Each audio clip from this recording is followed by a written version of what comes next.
Hello, everyone, and welcome back to another episode of the Press Break podcast here on Her Hoop Stats. Oh, too many words for this early in the morning. I'm Chelsea Lay, and I am here, of course, as always, with Tyler and Jamie. None of us have any ailments this week, which is fantastic. We're coming at you with a full episode of WNBA free agency. It has just been wild. Last week we talked about the Kelsey Plum, Jewel Lloyd, Vegas, Seattle trade. So if we don't hit on that, then just go to last week's episode. But we're gonna hit on everything that happened after our episode last week. Just a few things. I remember as much as we can. It won't even be everything because goodness gracious. Well, we recorded last week on Tuesdays. We record every week on Tuesdays, and usually in the morning because we have things to do in our lives. And then like 2 hours later, huge news breaks, and I was like, oh wow, of course, like the biggest news breaks after we record. But then it was just like more news and more news and more news, and I was like, okay, the floodgates opened when we closed our recording. Literally, it was wild. They were literally waiting for us to finish. Yeah, they were like, let's just make life difficult for them. It's been a wild week. Mm-hmm. As someone like personally who covers the WNBA, college basketball, Unrivaled, and the NBA, like I'm not going to get too into the NBA, but like that's been wild too. Like it's just been a week for us. Just a little wild. But anyway, back to the WNBA because we know that's what everybody's here for. Free agency. I think we can very clearly say that this has been the most wild WNBA free agency of all time.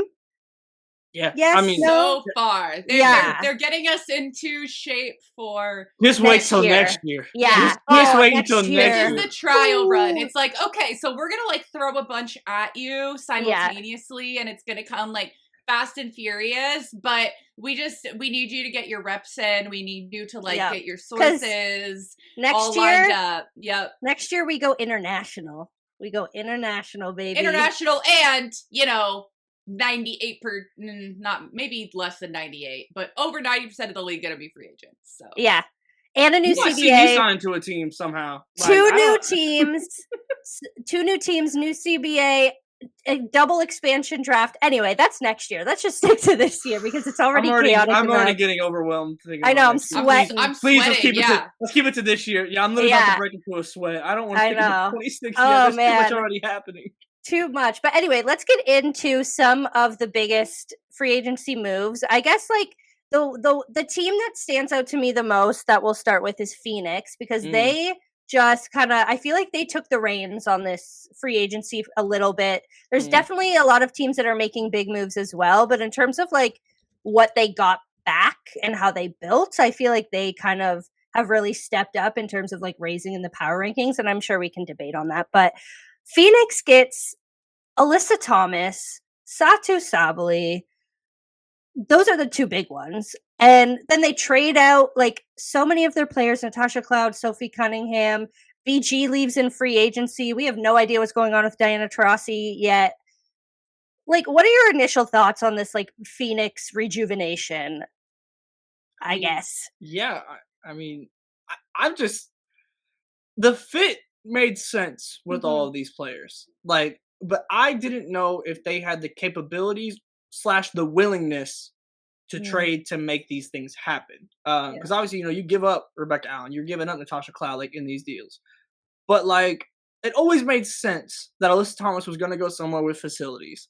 It always made sense that Satu Sabally was going to go somewhere with facilities in this way. Even though I think everyone thought New York was going to be kind of the route in that way with their sister there, but like the fits make sense. And Matt Ishbia, the owner of the Mercury, he has consistently been a win now person. He also owns the Suns on the NBA side. It's been win now moves for all-stars there, like with name value there. It's been the same thing.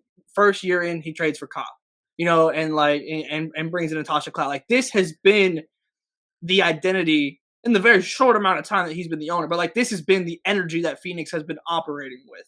Yeah. And so I wasn't surprised to see these caliber of moves. But being able to legitimately pull them off while still fielding a genuinely like dangerous team around them is fantastic. I mean, no one has made probably a bigger jump from where they were to where they can be than Phoenix to me with this offseason.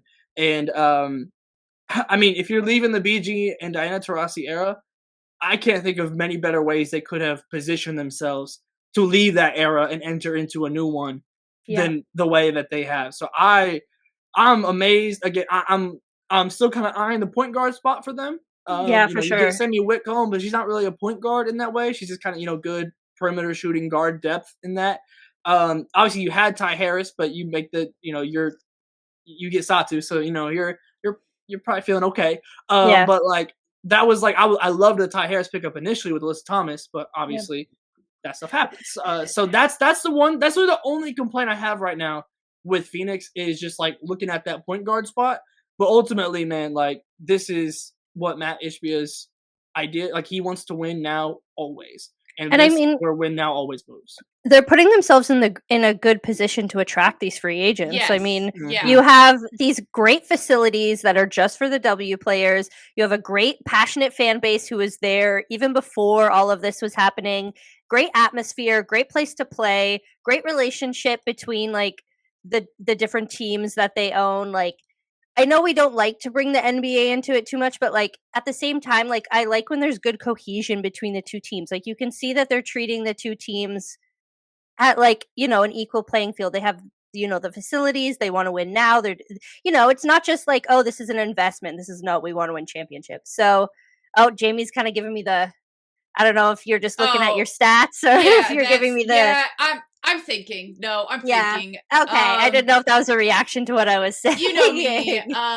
No. So what I'm sitting here and I'm just trying to figure out because to your point of being an attractive destination, they certainly are that. And they also right now are an extremely attractive destination for a point guard, in my opinion, because that's a tough spot to have kind of up in the air still. But when you have the caliber of players that you're going to be surrounded by, when you have, you know, players that are playmakers, and able to really kind of do things for themselves, but also are generally going to be elevated by an elite point guard. Just that versatility. I think that kind of the combo guard, leading point guard would be someone who would be really attracted to this kind of situation where you have Satu, you have Alyssa Thomas, that you're going to be able to set up in really big ways, but they can do things for themselves and they're good passers, so they'll find you as well. I love Phoenix acquiring Kalani Brown. Like, if you're going to lose Brittany Griner to pick up, first of all, one of the few players in the league that is signed through next year. And so especially just knowing, well, you have to have a big, that's really not a bad one to have in there. It seemed abundantly clear that Dallas had to move either her or Tiara McCowan. They just were so redundant. And obviously each capable of a lot more without having to contend with someone else doing almost the exact same thing. So certainly a really big move there. And then, yeah, they're still having to solidify sort of the rest of their roster. I truly am just so fascinated by no announcement from Diana Taurasi. Same. It like, and we've gotten reports going either way at different times. And so I think it's pretty safe to say no one really knows for sure.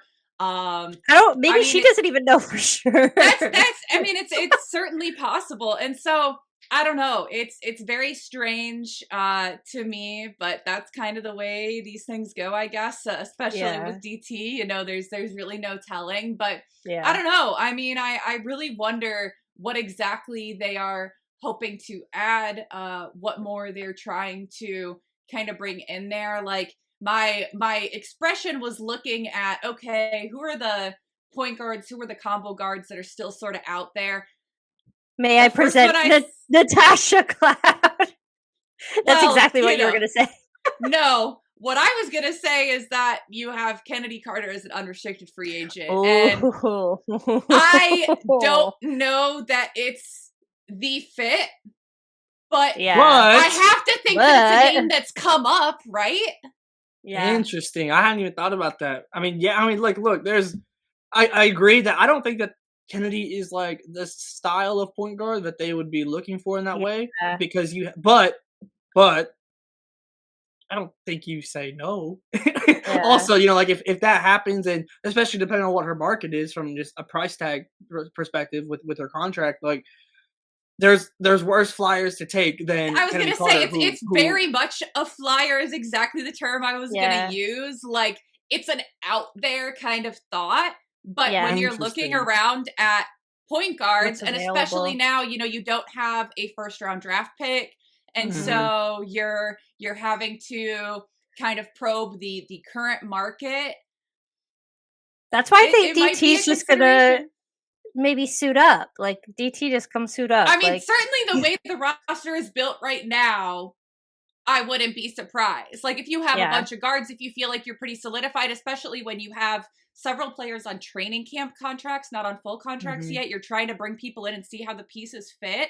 It means that you are planning on having some stuff up in the air. And that certainly is so I mean, shoot, bring her off the bench. Like like that's my thing too. If you want to have move. like the DT like retirement extraordinaire plus like a list, see, that's what would shock me the most is for her to not have a retirement tour.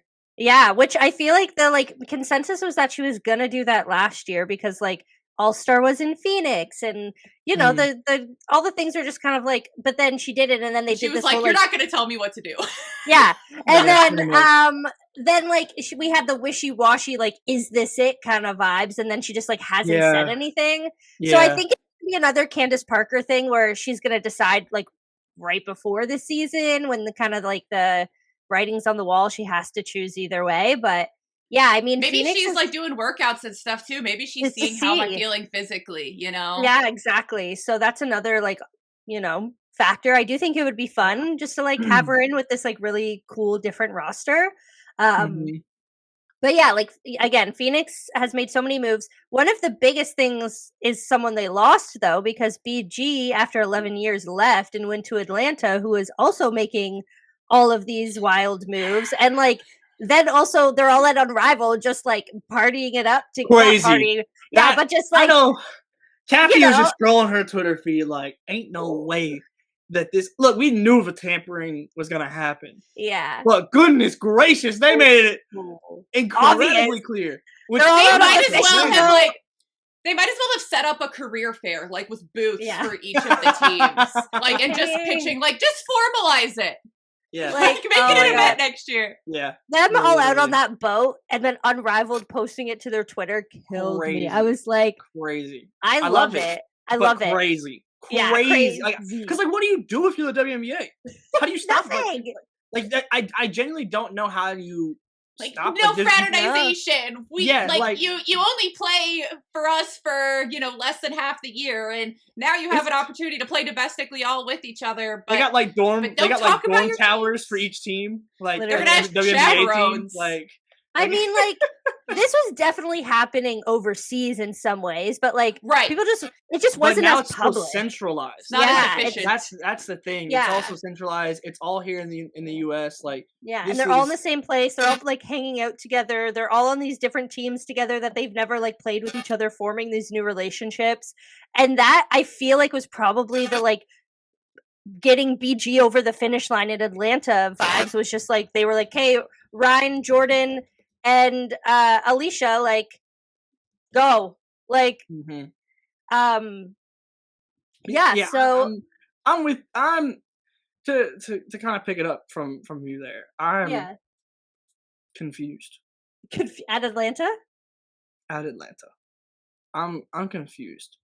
So here's the thing: if you signed, you needed a center. Like you needed, like there is no doubt, you needed a center. So you go and get Brittany Griner. Okay, the fit is still intriguing to me, but then you also go and get Ray Jones. So now you have two centers in Carl Smesco's system. For those that are unfamiliar, it's pace, space, and threes. Like that, that is on a college level. It is, at Florida Gold Coast, like you don't have like the top talent in that way. So like it became more of a system. It's a very dangerous and a very good system that we saw on the college level. At the college level, yeah. But now how do you change that for the W? And because frankly, Brittany Griner and Bree Jones are not the centers that you need in that system to me. Like, I think like they are obviously both very, very, very good centers. But when it comes to wanting to play 5 out, when it comes to wanting to run the floor in the way that that Carl Smesko has done for literally decades at Florida Gulf Coast University, those are not the centers that you need, and you went and got 2 of them. So there's not really variance in the fives that you're throwing out there, and to me, it doesn't add up. And you spent all your free agency money on that as well. It's so I'm again, they needed a 5, so it's kind of like see a need, fill a need. So I can't be too mad at it, and like I'll have to see it on the court, and seeing what this version of Carl Smesko's system looks like. But if you just like copy and paste, which is not going to be the case, it's going to be different. But if you were just to hypothetically copy and paste the system from Florida Gulf Coast into the Atlanta Dreams roster, there is clear deficiencies in the style of play of the 2 biggest signings that the Atlanta Dream made. And so I'm just confused in that way. I'm going to try and stay open-minded. And I swear, I always sound just like an Atlanta Dream hater. But, like, sometimes they just confuse me, man. And, but I mean, like, that's where I'm at with it currently. Like, I need to see it. And, like, I could just be completely wrong. And it might, like, the changes made in the system might work with it. Yeah. But on paper, right now, with what we know about Carl Smesko's system, I don't really see the fit, especially signing both centers in this way. And, as I was the Atlanta Dream GM for our mock free agency, so I thought a lot more about the Dream than I really ever have thought a lot about the fit with Smesko coming in, because as I've talked about quite a bit, it's so new and different to have multiple college coaches jumping from college directly to leading a WNBA team in 1 year. I need to finish. I'm a psycho spreadsheet person. I got distracted, but I got back like over halfway through the history of the league, and it had never happened once, let alone twice. So it's pretty wild there. But to your point, Tyler, like, not only do their 2 biggest signings not fit the general style Smesko has played, basically, like, nothing they have fits it. And so that, to me, says either you're expecting your players to adjust in a big way, or you're going to shift your coaching style a lot. And I would lean more towards he's planning on shifting his coaching style. I mean, I think that obviously he had plenty of opportunities to go somewhere besides Florida Gulf Coast for a long time and opted not to, because he liked the fit there. He liked the style he got to run. He liked, the place he was at. But I think that at this point in someone's career, it could be like, okay, I'm going to have this new challenge. And knowing that you have to modify what you're doing pretty significantly to succeed in the WNBA, maybe it's like, all right, we're just going to go all in on trying something different, on going to a little, trying to cater more towards what we already have, and say, okay, I do agree with the overkill of Griner and Jones both. But, like, do you say no to either of them if they want to come? Like, I don't think you do. Like, if BG's like, I want to be in Atlanta, do you say no? First off, I'm taking Bree Jones over BG easily right now, respectfully. Like, so, like, in that case, Now, we don't know, obviously, like, the order that this has gone in. Like, we don't know where Bree Jones' status was when you sign BG, because obviously you don't want to end up with nobody either. So, like, I can't really be critical, like, in that sense of, like, the order of this happened, just because I don't have the information to be critical of, frankly. Yeah. But I mean, I just to me, if you go and make a hire like Carl Smesko, who I think is a phenomenal coach and has, like, consistently overperformed his talent at FGCU, with the way that he's coaching. Again, to Jamie's point, didn't have to stay at Florida Gulf Coast. Like, there was, like, I have 100% confident in that. To me, if you go and make that hire, you're making that hire in confidence of the system that you have seen. And it's a completely different system than anything we really ever see in the W. We don't see like the reliance on the 3-point line in that way. We saw it a little bit with Phoenix last year, but now I think with LA, with Golden State, with Atlanta, with Phoenix, we're now talking almost 25% of the league that is going to be reliant on 3-pointers in this way, and emphasizing that like we've seen more in the men's basketball side. And very heavy on, again, the efficiency where you have the 3-pointers and layups, because both he and Lynn out at LA, like those are two of the teams that were the biggest on that level of efficiency. It's threes and layups. And like you might be able to space the floor and get Bree Jones and BG a ton of layups, you know? So like that's again where it's like I'm not like fully out on it. Like I want to see what this shift looks like. But to me personally, if I go and make a hire like Carlos Mesco, who has been in this same system, you know, for a long time and has shown success with this same system for a long time, and you feel like if you're making this hire, I'm under the assumption that Atlanta feels like Ryan Howard can fit in that system, that Alicia Gray can fit in that system. And so to me, I'm not really asking him to switch the system when he then gets there. And these hires, Jamie, kind of to your point, give the energy of, okay, how are we going to make these pieces fit?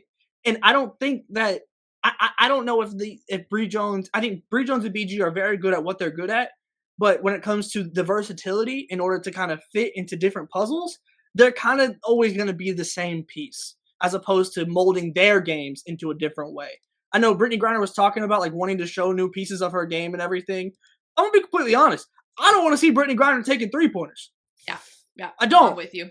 And so, like, if you bring Carlos Mesco in, I'm of the mentality that you are trusting his system. You are trusting in your new head coach. And to me, these moves we had the opportunity to go sign some big name free agents, and they did that. And like, you can't not, like, you know, to a point, I don't want to knock it, but to the other point, if you hire a coach like this in this manner, and again, to Jamie's point as well, hasn't really been happening from the college level. We see it with Lynn as well, like in this one off season, but this is not a normal thing. You got to trust in that system. And I don't love the idea that your two biggest free agency signings go against that system. So yeah, I'm interested in seeing the changes and how they try and fit it. And so I'll be open-minded when I see it on the court. But as of right now, this moment, I'm not feeling it. To completely like imagine things and have absolutely no actual insight into it. If this is like maybe not exactly what Smesco was planning for his first roster, you're at least sitting there like, well, this is strange. We'll do the best we can this year. And if this doesn't all fit together, like, and I think that's also a big part are of not it. sure it will, then, well, we're going to prove just 1 year. that you better give me carte blanche for next year, and we better be on the same page. Well, that's the thing with all of these moves. It's like we were saying at the beginning, this year's not to like say that no year's a waste. Like, it's still going to be a great year of women's basketball, you know, WNBA. No, I think it's going to be incredible because of this. Oh, yeah. But like, it's very like, let's test this. And if it doesn't work, are very finite. Like, they're very short term. Because it's like, okay, next year we have expansion draft that players are going to get pulled regardless because there's two teams, so like there's double the chance people are going to be pulled. Then everybody's a free agent. Then again, there's just two more teams to like mix in with free agency. So like, if none of these teams are going to be the same next year, so like you can try and figure out your core people and who you want to protect and try and get back next year. But at the same time, like, if the system doesn't work this year, you can fully create a whole new system next year. So like, again, like you were saying, the like margin for error is like, it works well in these coaches, especially these new coaches' favors, because they can, we're not like, hopefully we don't see as many coaches being fired after 1 year, but like you can kind of give the excuse of like, okay, then like, let's redo it next year. Let's hit reset again. Yeah. I think the one thing though, the key difference in offseason moves is that there's some teams like Atlanta that are doing 1 year deals like this, that if it doesn't work out, you move on. There's other teams that are trading draft capital and trading stuff like that.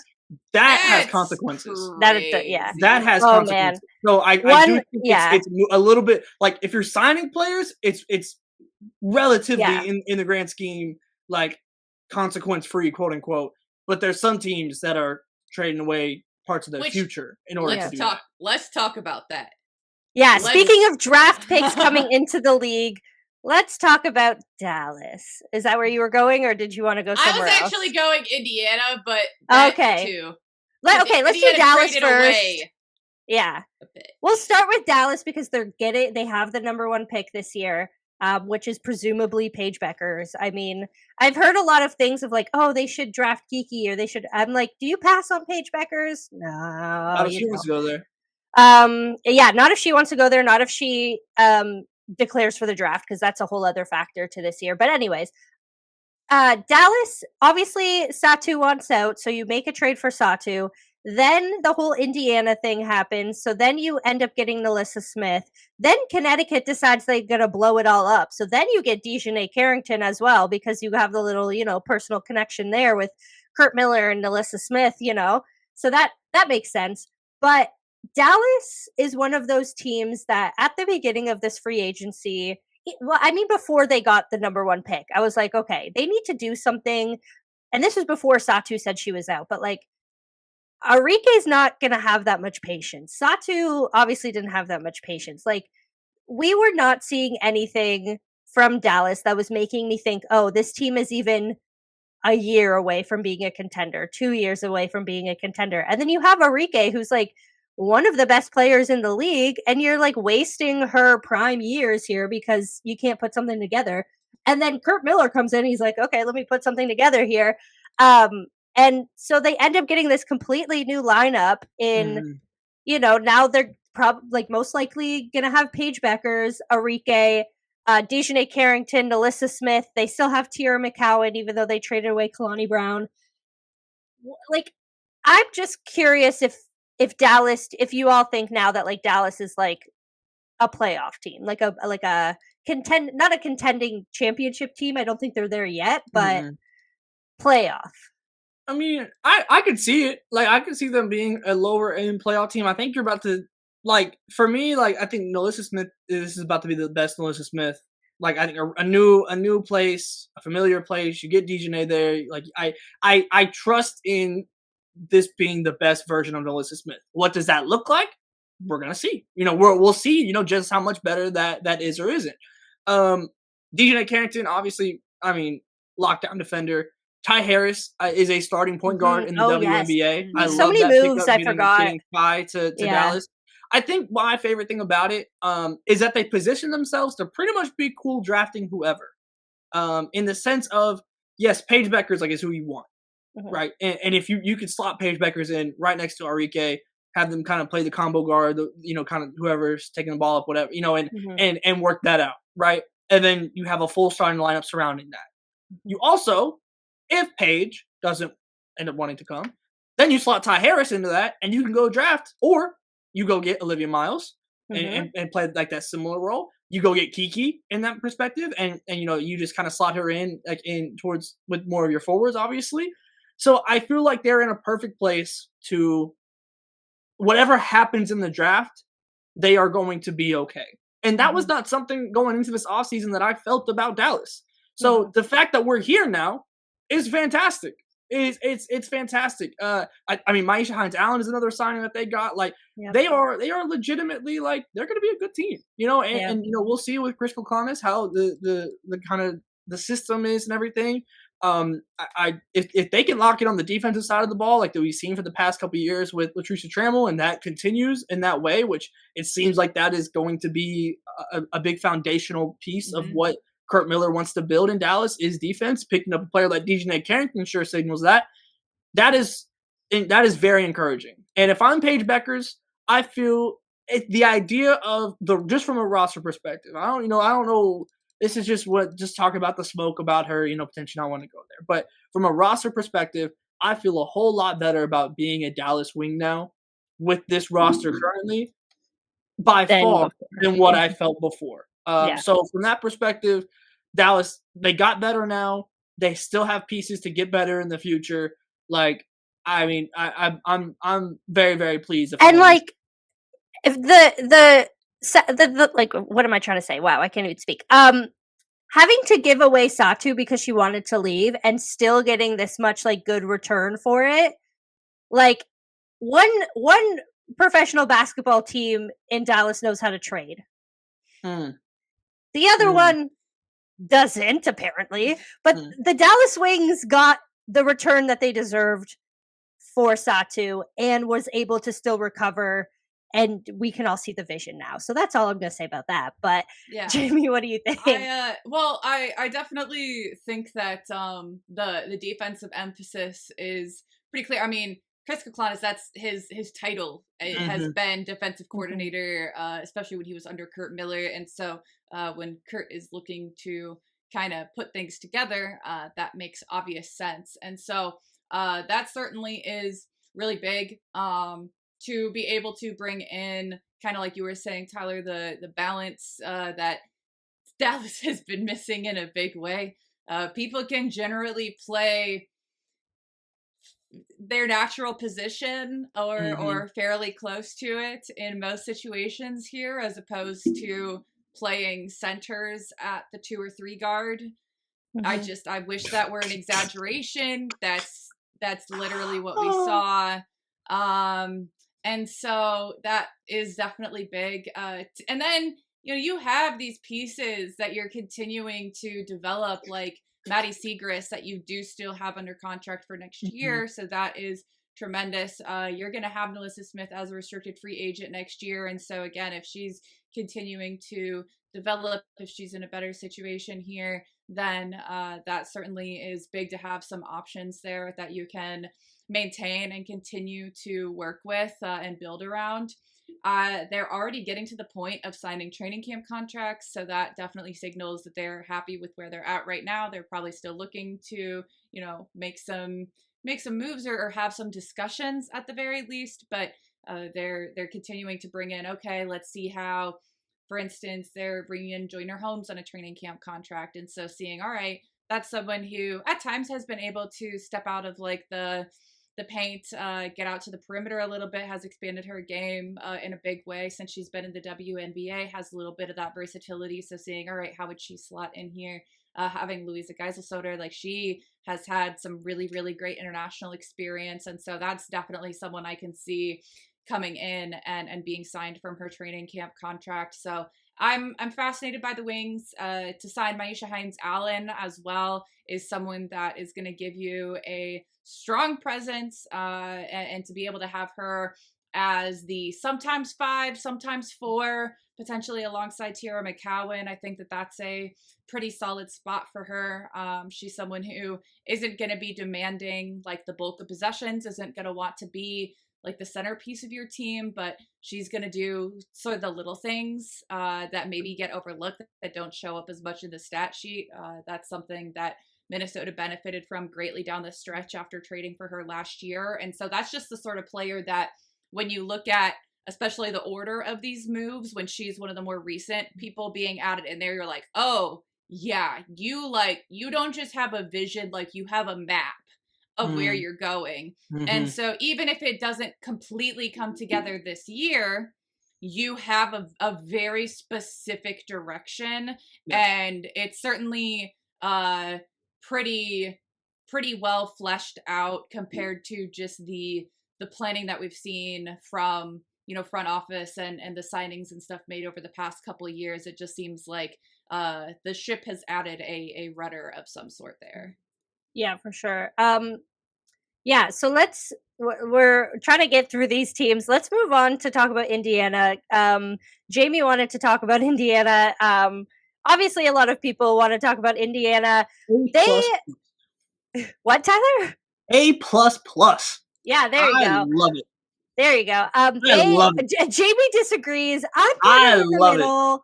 I think they definitely got better. I don't think that they're like championship contender. I do think they're going to do better. I don't, and y'all see, Jamie agrees with me. Tyler doesn't. See, we got something for everyone here. Let me just say my piece, and then we'll. Go ahead. No. I'm.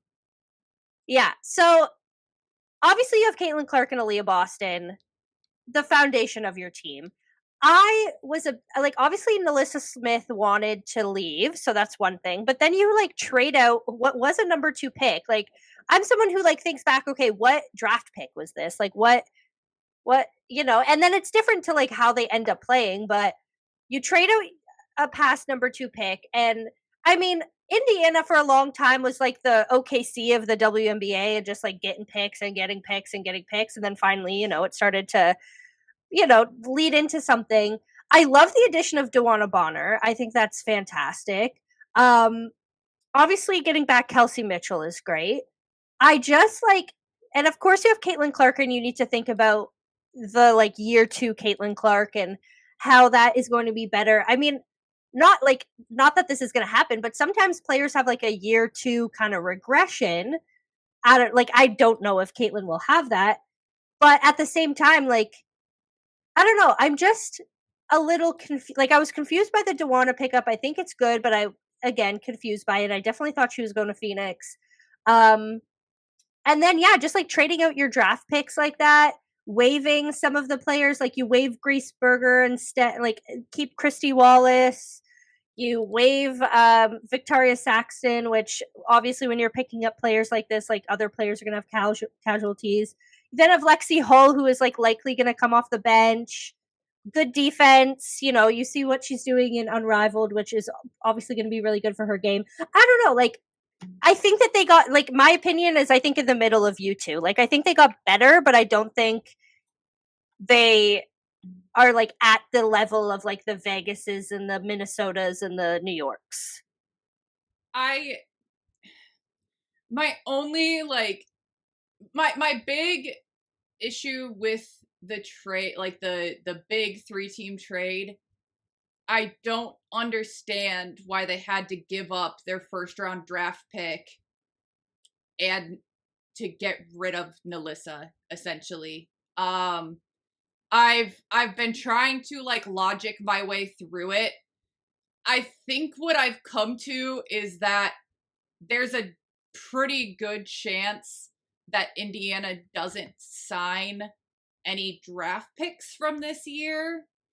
And so this is a way to give themselves an opportunity to either sign someone lower in the draft that maybe is a little bit underrated, but that they like and have on their board and is slightly cheaper, or you're not missing out on, a big home run pick, and deciding not to sign them. But yeah, beyond that, I mean, I will also say Sophie Cunningham is not a bad pickup for them. Obviously, they are looking for a little bit more of that perimeter depth. I mean, it's tough to have Christy Wallace on a protected contract because I just don't see the way that she slots in right now, to be completely honest. And so you're having to kind of make your roster moves, your cap space moves around that.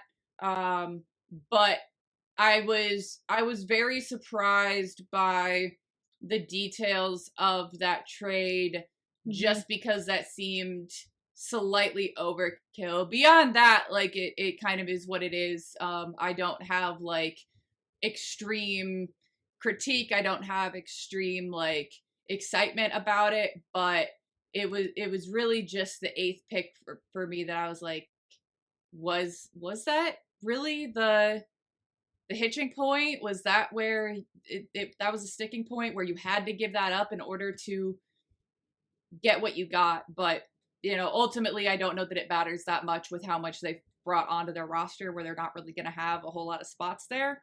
But yeah, certainly very interested. Also interested to see if they end up signing Jaylen Brown ultimately. Yeah, will be an interesting move there. Yeah, and I do think they're still in the phase again. This year can be a testing year. I think you see what works around Caitlin, what doesn't, who she builds chemistry with, who she doesn't. I don't know. I know, new coach there as well. Yeah, new coach, Christy Sides. Not Christy Sides. That was the old one. Steph White. And you so you test it and you see what's gonna work, and you're at the very beginning of a hopefully very long and successful Caitlin Clark career. So yeah, I mean, Tyler, you seem to very much enjoy the move. I love these moves. Yeah. I love them. Here's my thought. So on the pick, my assumption, this is like no like reporting or information or anything. To me, that trade gave off, this is what NaLyssa Smith's trade value is in the league. And to get NaLyssa Smith off the books and to get NaLyssa Smith out of the rotation, that was required.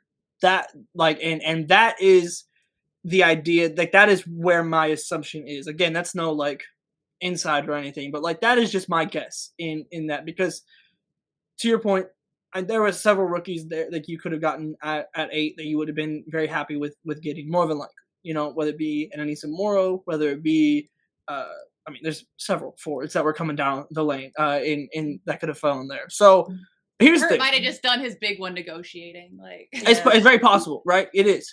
But even with that, right? You still have your second round picks, which is I mean, we know now, like I mean, college drafts going forward, like second round picks are going to be legit in what you can potentially get there. So if there's a player there that, you know, kind of Jamie, to your point, that you feel can be that depth, whether it be more of a backup point guard, whether it be a backup, you know, big, like I'm interested in what they do with that second round pick. But just rating these moves right here, okay? I was big on Satu to Indiana. Like I was banging that drum. However, I think if they've clearly gone win now, right? I mean, and hindsight will tell us if that was the right move or not. So like I'm not gonna judge the idea. I'm going to just judge this in the sense of like the Indiana Fever are winning now. Like that is their goal. How did they do it? That is the perspective I'm taking here. And when it comes to, they made the decision to win now, and they added Natasha Howard. They added DeWanna Bonner. They added Sophie Cunningham. They re-signed Kelsey Mitchell. When it comes to fit and what they needed, I don't know how much better they could have done. Like purely in adding pieces. I feel like Sophie Cunningham slots in fantastically next to Kelsey Mitchell and Caitlin Clark. And also like kind of in that Lexi Hole kind of frame. So now you have depth there on the wing, right? DeWanna Bonner, we saw the hell that DeWanna Bonner gave Caitlin Clark last year when she was switched on. And under Stephanie White, right? Yep. And so now you're looking at this in the sense of DeWanna Bonner is your fourth scoring option. There's not many teams that have a better fourth scoring option than DeWanna Bonner. And then you add in Natasha Howard as well. Like you have your positions were the 4 that was weak. That was like and your 3. You now slot into your starting line of DeWanna Bonner and Natasha Howard. I don't know who starts. It's Caitlin, Kelsey, DeWanna, Natasha, Aaliyah. Or if you want to bring Natasha or DeWanna off the bench, you bring in either Lexi or Sophie if you feel like you need more perimeter defense in that way. But DeWanna can guard 1 through 5. Yeah. So, like, even if you have the switch in that sense, you still have DeWanna Bonner there who's running the floor, who's spacing the floor, who can guard. Like, to me, when it comes to fit, Satu is the more long-term building piece if you were able to acquire her to play that 3-4. But when it comes to immediate fit, I think DeWanna Bonner is a better fit in Indiana. I'd almost say that we saw a couple games where DeWanna came off the bench in Connecticut too, and I would say that she would be a tremendous 6th player just because 100%. of If that's her the way versatility. Where Absolutely. she can she could be the first player off the bench no matter who you're taking off. So if that ends up being the route, I'm totally so that's what I'm like. This is the Fever had no flexibility last year. They were what they were, and the second half of the season, the All-Star break Fever were a very, very good team. And that was with no variables. That was with no Stephanie White. Now you have variables to enter into this. Whether you want to go big, whether you want to play small, if you want to play fast with like DeWanna Bonner and Natasha Howard at the 5 and you're running the court, they have variables now. And I think that's super important in this to have different looks that you can give. And we've seen Stephanie White make adjustments over the course of her career that have won games before. And now she has tools to make adjustments in Indiana. So for me, I'm fully expecting, like, I understand, like, you know, the sophomore slump is a possibility. I feel like Caitlin Clark's going to come back recharged. She hasn't played basketball in this is the longest break she's had playing basketball in years. Yeah. You know, and Aaliyah Boston, the shape that she looks like she's in looks fantastic. Kelsey Mitchell was one of the best guards in the entire WNBA last year, especially if you take it from the All-Star break on. She was phenomenal. And then you filled the holes. You filled the holes at the 3/4 position. So to me, like here's the thing. I say that they're a title contender, and that still could leave them going out in the second round because I think the pool of title contenders is very big this year. Because how many teams? I mean, you have what? Minnesota, New York, Phoenix, Indiana, Las Vegas, Seattle potentially as well. Like, that's 6 teams, and that's not including, a potential sleeper team. And, like, if Atlanta really does figure it out. Or Dallas figures it out, or whatever. Like, there's so many different factors here. So, to me, Indiana is officially a title contender. Again, the pool is deep in that. So, what that actually means in terms of playoff advancement, that's where the hindsight of deciding to win now will come in. But to me, I don't think that there's any player that you're drafting at 8 that is going to have anywhere near the immediate impact that Natasha Howard or DeWanna Bonner is going to have. So if you're winning now, I love these moves. Hindsight that's a good point on winning now and the impact there. Because, I mean, also, we saw so many times where it just seemed like the lack of experience, lack of maturity kind of bit Indiana, where they have so many young players with great potential, but they just didn't quite have the experience yet. And so if the moves you're making are to bring in Natasha Howard and DeWanna Bonner, who have that experience, and so you're getting them on this 1-year contract, like, those are great moves. So that's not to say that, like, oh, I hate this trade. It was like that one sticking point for me. But beyond that, I mean, you've got tremendous pieces. It's going to be very entertaining at the very least. Sure. Yeah, that's the thing. Is like, I'm looking at it through a completely win now lens. And again, hindsight might tell us, hey, whoever got picked at 8 might end up an all-star, and you should have maybe gone and done that again. That's hindsight. But for now, under the lens of the Indiana Fever have decided to win now, and frankly, why wait? You have Aaliyah Boston and Caitlin Clark under rookie contracts. You don't know what 2026 is going to look like. You're able to, like, I mean, again, if you feel like Stephanie White is your head coach, if you feel like Kelsey Mitchell, Caitlin Clark, Aaliyah Boston is your championship core, which to me, I don't think that's a crazy jump to make by any means. I don't by any means. So if you feel like this is your championship team, and this is your championship from an organizational structure, you've made the moves that you want to make. This is the team. This is the group that is going to bring the Indiana Fever back a WNBA championship. Make the moves, and I think they made the best moves available to them when it comes to immediate, put in place fit. Because to me, if I'm looking across the league at any player I could put at the 4 immediately, this 3/4, next to Caitlin Clark and Aaliyah Boston, DeWanna Bonner might be the player I pick in the WNBA when it comes to just pure fit and filling in the holes. So to me, again, hindsight might just tell us that they rushed this and everything, but in the terms of deciding to win now, I don't think they could have done much better. Yeah. Okay, let's move on to a little bit of, we didn't get to like every team. Of course, there are teams that also did moves before the podcast. We were talking about Chicago. Obviously, Connecticut made a lot of moves in like the opposite direction of what we were talking about. They sold everything. And then obviously we have a few like fun signings here and there. I'm curious, let's just do like an end of episode quick hits. What is one move that we didn't talk about today that you really liked to see or really didn't like? Like, let's go either or. You can go one side of the spectrum or the other. What's a move or a team that you thought did really well? I'll start with Chicago. I thought Chicago did really great in free agency. They got back Courtney Vandersloot, which is huge, especially in a veteran presence next to Angel Reese and Camila Cardoso. To me, like, I'm going to be watching because they signed Kia Nurse, so, like, that's fun.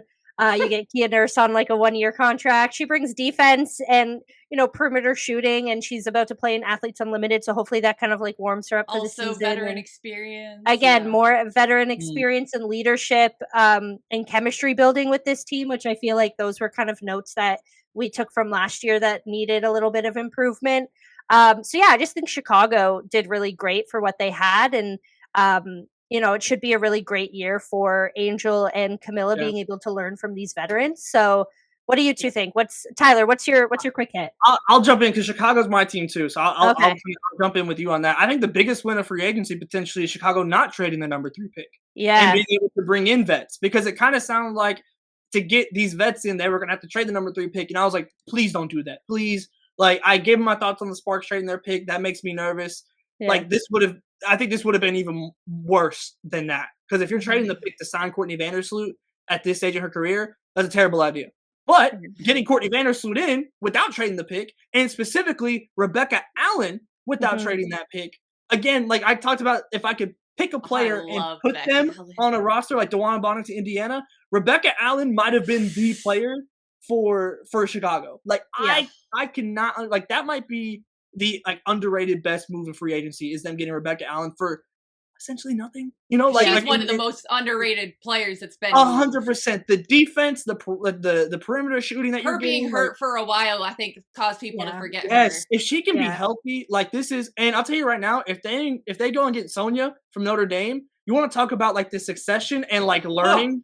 If you put Sonia, who I think is already going to be an immediate impactful player on a WNBA roster, like whether it be off the bench, like she's going to get and give you productive minutes. If you put her with Rebecca Allen to learn from, and you just going to set, because I feel like the 3-and-D archetype is going to become increasingly important in the WNBA as the 3-ball becomes more important in general. And so you still have your dominant bigs, but now you add in these more 3-and-D specific players. Rebecca Allen is a superstar 3-and-D player. I feel like Sonia can enter the league and be a superstar 3-and-D player. Like these are 3-and-D caliber players that can make all-star appearances based on how good they are at being a 3-and-D player. And that is exactly what you need next to Camilla and next to Angel. And then you add in the veteran presence, which really just wasn't there last year across the board.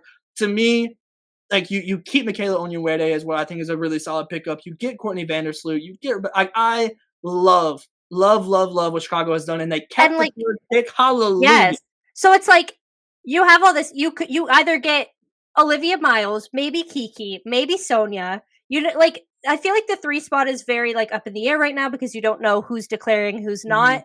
But anyone they get at number 3, like this is such a deep draft that you're still getting a generational player at the number 3 slot. Like incredible work from them. And again, veteran presence. This is how you use vets in a rebuild. Like exactly. This is why like the Sparks like made different timelines, and that's where I'm nervous with LA. It's like you kind of got different timelines. These vets are here to help advance your rookie, your young timeline. They're not here to make their own timeline. Exactly. It's balance. It's all balance. This is exactly how you use vets in a rebuild. You make your life easier for your young players by signing the vets that fit next to them, and they have done that phenomenally. So I've loved, like I think on the lowest of keys, like they haven't made the splashiest moves, but I feel like Chicago could absolutely be one of the biggest winners of free agency this year. Just and then you also have like a good development coach in Tyler Marsh coming in too, who can I can't wait. Has that experience with players like Asia and Chelsea and those veteran players. He turned Jackie Young into a knockdown 3-point shooter. Like so to see what he's gonna do with Angel and Camilla and then whatever rookie they end up signing. Perfect. I mean, look, I don't say this very often, but Chicago Sky front office, you did your thing with this one. I haven't been able to say that much over the past couple of years, but Chicago Sky front office, you did your big one. Exercising the demons of James Wade by the day, James Wade. And I couldn't be happier. My buddy, I'm a Sky fan. I love it. My Toronto. Tyler, I think we're kind of at odds today because the team that I'm going to talk about really quick here is actually the Sparks, which I don't disagree. There's some timeline stuff that is odd. That is a little strange. But all things considered, I think they were in a very strange spot with their roster coming in anyway. I loved the Lynn Roberts hire. And I think that, as we talked about Atlanta, at the very least, they are making signings that fit that scheme a lot better. Where they are in their timelines, that's kind of an aside. But as far as, so that maybe their ceiling isn't quite as high, but they at least are signing players that you're not sitting there like, well, how in the world are you going to make this work? Like you see exactly where they slot into the efficiency kind of basketball that Lynn Roberts plays and coaches. And so the most recent signing that I really liked was Odyssey Sims. I think it's been really strange just to have her floating around on sort of short term after hardship contract. I just feel like even if it doesn't work out long term, to bring her in on an unprotected deal, especially for, again, a new head coach, is a no-brainer, just to at least have the opportunity to lock someone down for the full season. Like,